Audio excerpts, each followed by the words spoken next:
6. Motivation is overrated, environment often matters more. Ann Thorndike, a primary care physician at Massachusetts General Hospital in Boston, had a crazy idea. She believed she could improve the eating habits of thousands of hospital staff and visitors without changing their willpower or motivation in the slightest way. In fact, she didn't plan on talking to them at all. Thorndike and her colleagues designed a 6-month study to alter the choice architecture of the hospital cafeteria. They started by changing how drinks were arranged in the room. Originally, the refrigerators located next to the cash registers in the cafeteria were filled with only soda.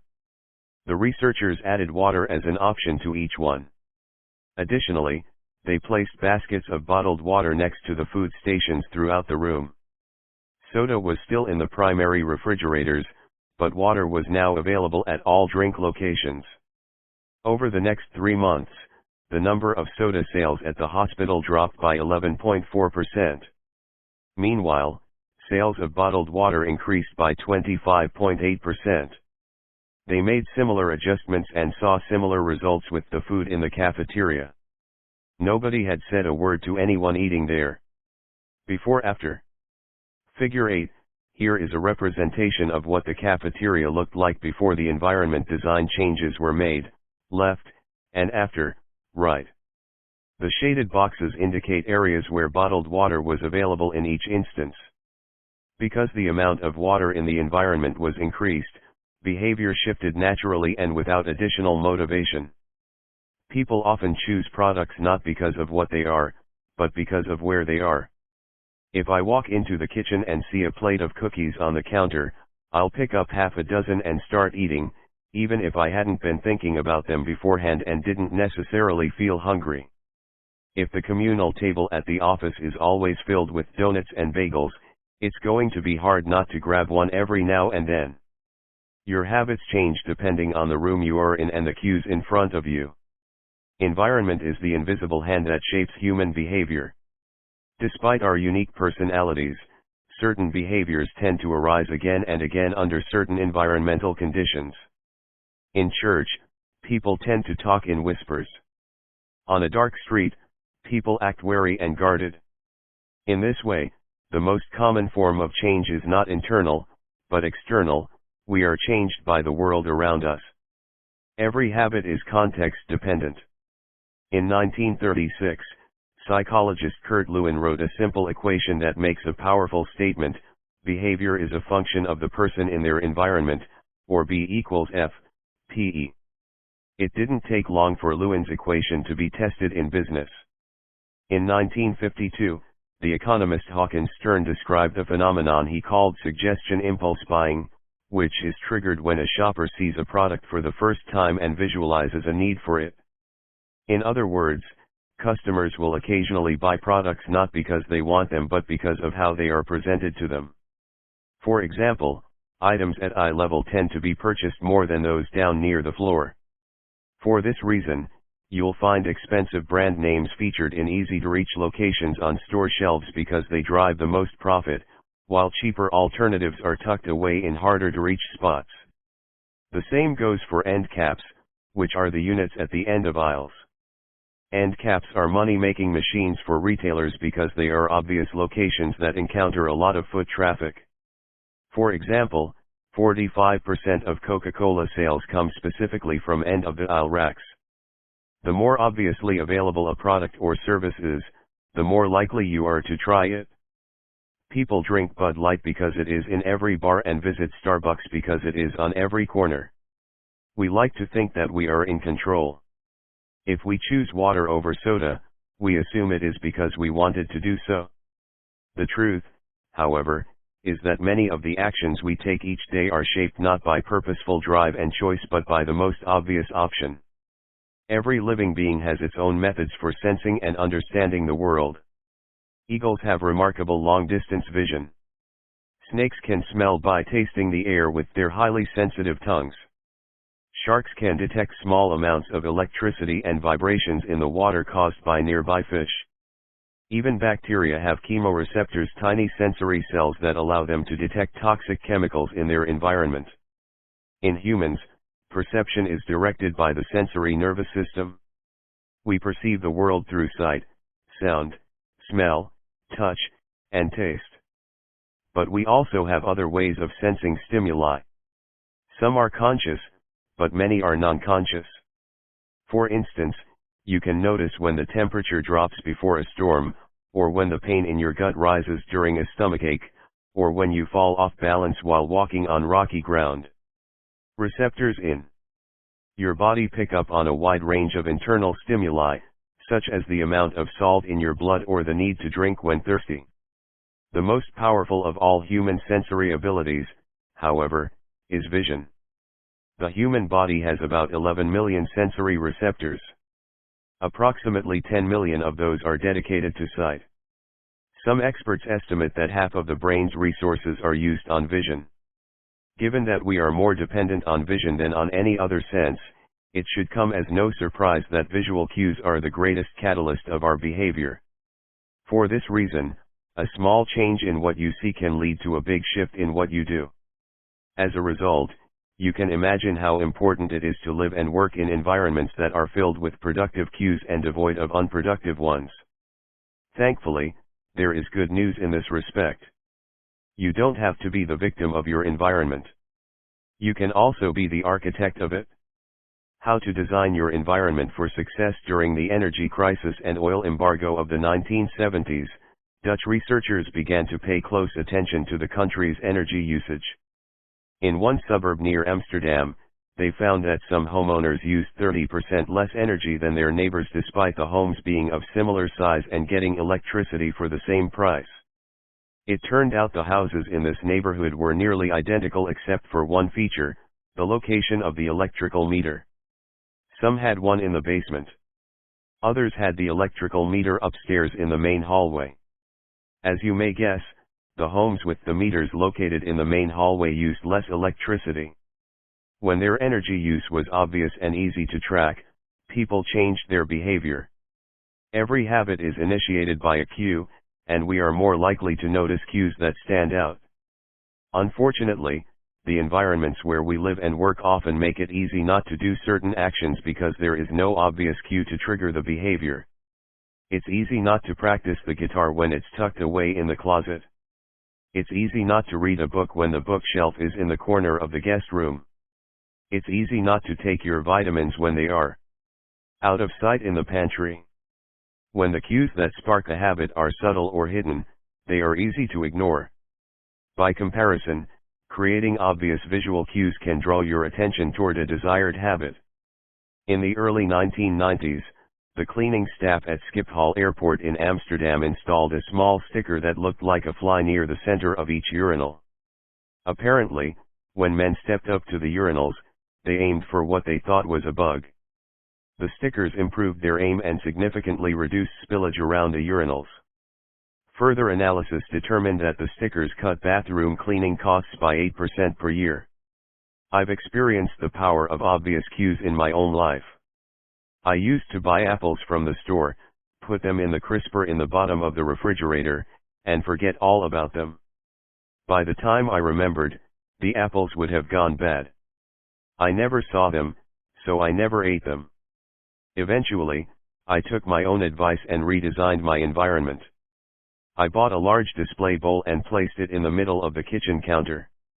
The next time I bought apples, that was where they went out in the open where I could see them. Almost like magic, I began eating a few apples each day simply because they were obvious rather than out of sight. Here are a few ways you can redesign your environment and make the cues for your preferred habits more obvious. If you want to remember to take your medication each night, put your pill bottle directly next to the faucet on the bathroom counter. If you want to practice guitar more frequently, place your guitar stand in the middle of the living room. If you want to remember to send more thank you notes, keep a stack of stationery on your desk. If you want to drink more water, fill up a few water bottles each morning and place them in common locations around the house. If you want to make a habit a big part of your life, make the cue a big part of your environment. The most persistent behaviors usually have multiple cues. Consider how many different ways a smoker could be prompted to pull out a cigarette, driving in the car, seeing a friend smoke, feeling stressed at work, and so on. The same strategy can be employed for good habits. By sprinkling triggers throughout your surroundings, you increase the odds that you'll think about your habit throughout the day. Make sure the best choice is the most obvious one. Making a better decision is easy and natural when the cues for good habits are right in front of you. Environment design is powerful not only because it influences how we engage with the world but also because we rarely do it. Most people live in a world others have created for them. But you can alter the spaces where you live and work to increase your exposure to positive cues and reduce your exposure to negative ones. Environment design allows you to take back control and become the architect of your life. Be the designer of your world and not merely the consumer of it.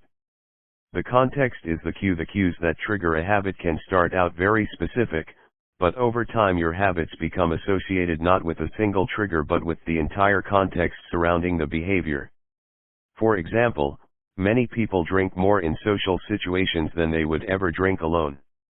The trigger is rarely a single cue, but rather the whole situation: watching your friends order drinks, hearing the music at the bar, seeing the beers on tap.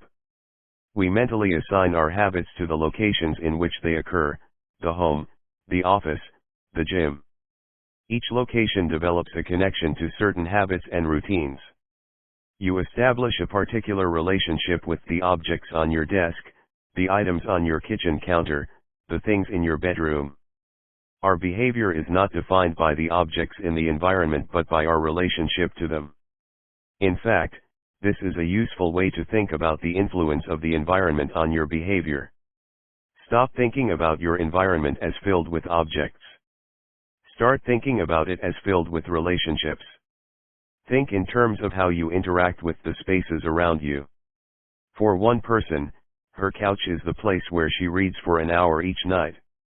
For someone else, the couch is where he watches television and eats a bowl of ice cream after work. Different people can have different memories and thus different habits associated with the same place. The good news: you can train yourself to link a particular habit with a particular context. In one study, scientists instructed insomniacs to get into bed only when they were tired.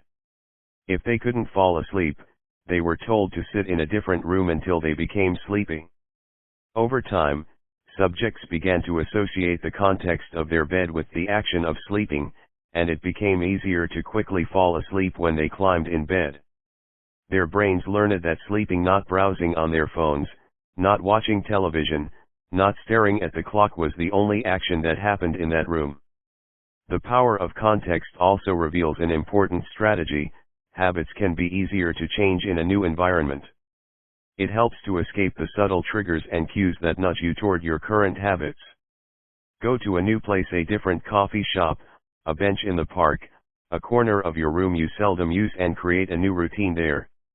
It is easier to associate a new habit with a new context than to build a new habit in the face of competing cues. It can be difficult to go to bed early if you watch television in your bedroom each night. It can be hard to study in the living room without getting distracted if that's where you always play video games. But when you step outside your normal environment, you leave your behavioral biases behind. You aren't battling old environmental cues, which allows new habits to form without interruption. Want to think more creatively? Move to a bigger room, a rooftop patio, or a building with expansive architecture. Take a break from the space where you do your daily work, which is also linked to your current thought patterns. Trying to eat healthier? It is likely that you shop on autopilot at your regular supermarket. Try a new grocery store. You may find it easier to avoid unhealthy food when your brain doesn't automatically know where it is located in the store. When you can't manage to get to an entirely new environment, redefine or rearrange your current one. Create a separate space for work, study, exercise, entertainment, and cooking. The mantra I find useful is one space, one use. When I started my career as an entrepreneur, I would often work from my couch or at the kitchen table. In the evenings, I found it very difficult to stop working. There was no clear division between the end of work time and the beginning of personal time. Was the kitchen table my office or the space where I ate meals? Was the couch where I relaxed or where I sent emails? Everything happened in the same place. A few years later, I could finally afford to move to a home with a separate room for my office. Suddenly, work was something that happened in here and personal life was something that happened out there. It was easier for me to turn off the professional side of my brain when there was a clear dividing line between work life and home life. Each room had one primary use. The kitchen was for cooking. The office was for working. Whenever possible, avoid mixing the context of one habit with another. When you start mixing contexts, you'll start mixing habits and the easier ones will usually win out.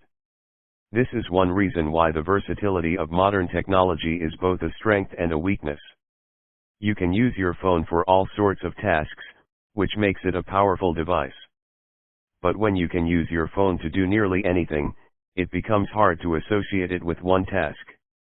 You want to be productive, but you're also conditioned to browse social media, check email, and play video games whenever you open your phone. It's a mishmash of cues.